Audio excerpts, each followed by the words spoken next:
Have you ever found yourself reading a newspaper in English and being confused by the article's titles or headlines? Well, don't worry, it's not you. It's actually the fact that in English we use special vocabulary and words to talk about news and newspaper articles. Now, one of the first rules that we use is we don't use past tenses. Instead, we use present tense. So imagine yesterday the dog bit the man. Well, we would just say in the newspaper article, dog bites man. And it's also the same for future. You're not going to see will or going to, you're just going to see to plus infinitive. So cool language to appear.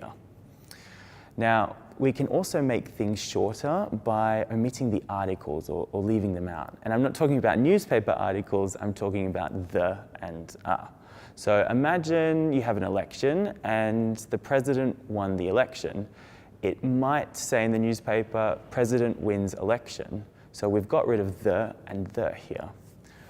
Another way that we can make things shorter and leave more things out is the verb to be as an auxiliary.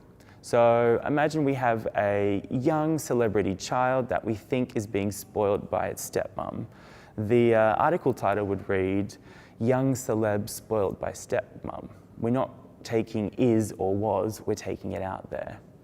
And did you notice that I didn't say young celebrity, I said young celeb, and I didn't say stepmother, I said stepmom.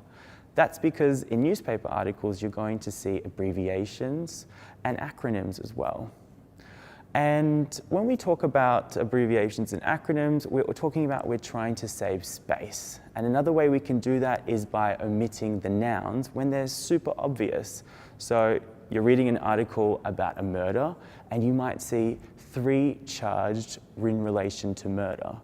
And of course, we're talking about people and we can leave it out because it's obvious. And newspapers were always about saving as much space as possible to put more information in. So we can replace some common verbs with some synonyms. For example, you might see the verb forbid. Well, we use the verb bar.